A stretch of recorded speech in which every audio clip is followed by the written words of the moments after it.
साथियों नमस्कार। आज देखिए फुटबॉल लिली सामने है आपके, और ये सीज़न चल रहा है इसका। ये जून जुलाई में इसके खिलने का ये सीज़न है। और ये देखिए रैन लिली है विभिन्न रंग में।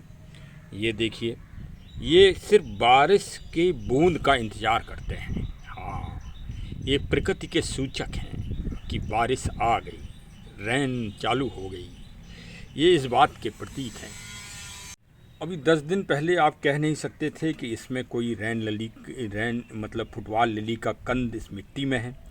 ये एकाएक पत्ते निकलते हैं और साथ में ये स्पाइक निकलती है, और स्पाइक के साथ ही फूल सबसे पहले आता है। अब इसके बाद पत्ते आएंगे। ये देखिए, सबसे बड़ी खुशी की बात यह है कि करीब 6-7 साल हो गए हैं इस गमले में उनको कंद को लगे हुए। और ये देखिए प्रोपोगेशन भी हो गया है। इस बार कई फ्रूटिंग हुई है, और ये इस बार कई पौधे बन जाएंगे। अभी अलग अलग स्पाइक निकलेंगी इसमें, और अलग अलग फ्लावर खिलेंगे। इसी तरह से ये रैन लिली है। अभी 10 दिन पहले ये इसमें कोई भी पत्ती नहीं थी। अब देखिए सब निकल आई। बस गमलों को आप सुरक्षित किसी जगह पे रखे रहें और इनकी केयर करते रहें। कभी कभी थोड़ा पानी, थोड़ी सी नमी डालते रहिए, और इनकी मिट्टी में सैंड अधिक रखें जिससे कंद खराब ना हो। बस ये इसी तरह से ये रैन लिली का गमला है। ये पिछले साल ही लगा था, और देखिए इस बार भी ये इसमें सुंदर फ्लावर आ गए हैं, मनमोहक। जब अभी इस समय इस सीज़न में आपको किसी भी सीज़न के फ्लावर देखने को नहीं मिलेंगे, तब ये कंद खिल के सुंदरता इनकी निराली हो जाती है। तो बड़े आराम से लगा सकते हैं। इनकी मिट्टी में हल्का सा आप सैंड डालिए, आधी सैंड और आधी मिट्टी, और कंपोस्ट मिला दीजिए। कंपोस्ट में आप कुछ भी मिला सकते हैं। काऊ डंग मिल जाए तो बहुत ही अच्छा है, नहीं तो वर्मी कंपोस्ट मिलाइए, और फिर इसकी सुंदरता आप पाइए। देखिए ड्रेनेज सिस्टम अच्छा रखिए। ड्रेनेज सिस्टम अच्छा नहीं रखेंगे तो इनके कंद प्याज की तरह होते हैं, मुलायम, और वो फिर गलने लगते हैं। इस तरह से फिर गल जाते हैं। तो कंदों को आप सुरक्षित रखिए। अब ये देखिए हमारा रखरखाव अच्छा है कि 6 साल से ये लगातार इसमें फूल खिलते हैं। इसका मतलब ये बिल्कुल ठीक जगह हम रखते हैं, और ठीक वातावरण में इसको हम संरक्षण देते हैं। आप भी दीजिए और आनंद उठाइए। देखिए इस समय धूप में कई पौधे सूख गए हैं। अभी मैं आपको दिखाता हूँ। जैसे ये पौधा था, अब इसको उखाड़िए मत, गलती मत कर जाइए। देखिए इसमें ये अंकुरण चालू हो गया। हाँ, इस तरह से ध्यान रखिए कि बारिश में कुछ पौधे जो है जो एकदम डेड आपको लगते हैं कि ये ख़त्म हो गए हैं, उनमें भी अंकुरण हो जाता है।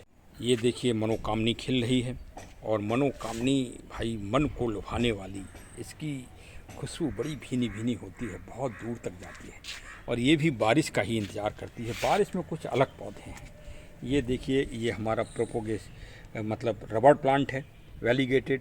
ये देखिए बिल्कुल सूख गया था गर्मियों में, एकदम जल गया था। ये देखिए, लेकिन अब इसमें ये अंकुरण हो रहे हैं। ये देखिए, तो इस कारण आप ध्यान रखिए। अब इसमें ये देखिए बहुत अच्छा अंकुरण हो रहा है। बस इस बात का ध्यान रखिए। इसी तरह से ये देखिए, ये बेला है, ये सूख गया था, बिल्कुल डंडी इसकी सूख गई थी, लेकिन ये अब हरा होने चालू हो गया है। इसका मतलब ये अब अभी फ्रूटिंग इसमें हो जाएगी। तो एक तो ये सावधानी रखिए कि अभी कोई भी जो पुराने वृक्ष हैं उनको 10-15 दिन मत उखाड़िए। 10-15 दिन में आपको मालूम पड़ जाएगा कि उनमें नई कॉंप निकल रही है, या वो बिल्कुल डेड हो गए हैं। अगर बिल्कुल डेड हो गए हैं तो अब नर्सरी में बहुत अच्छे पौधे मिलेंगे। उन पौधों को लाइए, लेकिन जब पौधों को खरीदिए तो उसमें ज़्यादा लालच में मत आ जाइए कि ये आप सोचो कि जिसमें फल लगा है वो खरीद लें, जिसमें फूल आ रहे हैं वो खरीद लें। वो ध्यान रखिए कि वो कटिंग के द्वारा वो तुरंत तैयार करते हैं, और जो ऊपर का जो वृक्ष का वो होता है उससे ज़्यादा वो बूटी आदि बांध के और वो तैयार करते हैं। वो स्थायी नहीं होती। वो कुछ दिनों के बाद, 1-2 महीने के बाद वो आपका पौधा सूख जाएगा।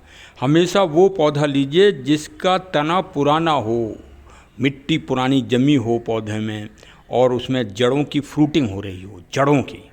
उस पौधे को आप लीजिए खरीदते समय, ये ध्यान रखिए। वरना इस समय नए नए, जैसे आम का पौधा आपने तुरंत खरीदा, पता पड़ा पिंडी अभी कल ही बांधी है, अब जड़ें उसकी कट गई हैं, वो 10 दिन तो हरा भरा रहेगा ही रहेगा। बारिश में सूखता तो है नहीं कोई पौधा। अब आप लाए, आपने घर में बड़े उससे लगाया, पैसा भी खर्च किया, और पता पड़ा कि वो 10 दिन पहले की पिंडी है, वो सूख जाएगा आपका पौधा। इस बात का ध्यान रखिए। और भाई देखिए, अब सब्जी कितनी महंगी हो गई है, तो सब्जियां लगाइए। विभिन्न तरह की सब्जियां इस समय आप लगा सकते हैं। लौकी है, तरोई है, कद्दू है, करेला है, खीरा है, ककड़ी है, फूट ककड़ी जो फूट होता है, टिंडा है, चिचड़ा है, लोबिया है, और मूली है, सलजम, मक्का, मिर्चा, और बैगन, टमाटर, ग्वारफली, पालक, धनिया आदि, चौलाई, ये सब आप लगा सकते हैं। अभी भी लगा सकते हैं और अगस्त के महीने में भी लगा सकते हैं। लेकिन सबसे पहले जिस मिट्टी में आपको लगाना है उसकी गुड़ाई कर दीजिए, जिससे आपकी जो है उर्वरक शक्ति बढ़े। और भाई एक निवेदन और है कि ये जो रासायनिक खादें हैं, जो कृत्रिम खादें हैं, इनका प्रयोग कम से कम करिए। घर में तो करिए ही मत। वर्मी कंपोस्ट लाइए, काऊ डंक लाइए, और भी कई ऑर्गेनिक खादें आ गई हैं, उनका उपयोग करिए। मैं किसी विशेष का नाम नहीं बताऊंगा इस ब्लॉग में, आप अगर पूछेंगे तो मैं बता दूंगा आपको। इसमें अगर बताते हैं तो लोग बाग ये कहते हैं कि आप एडवर्टीजमेंट करते हो। हाँ, एडवर्टीजमेंट वाले हम ब्लॉग अलग बनाते हैं, लेकिन ये जर्नल ब्लॉग में नहीं बताएंगे हम आपको। तो ये उससे करिए। और पेस्टिसाइड मत डालिए। पेस्टिसाइड तो बिल्कुल ही मत डालिए किसी भी सब्जी में, किसी भी फल में। तो बस इस तरह से आप अपनी छोटी सी रूफ गार्डन बनाइए, घर में लगाइए, बाहर लॉन में लगाइए, और खेत खाली डला हो उसमें लगाइए, हरा भरा करिए। तो देश भी हरा भरा होगा, आपका नगर भी हरा भरा होगा, और आप भी हरे भरे हो जाओगे।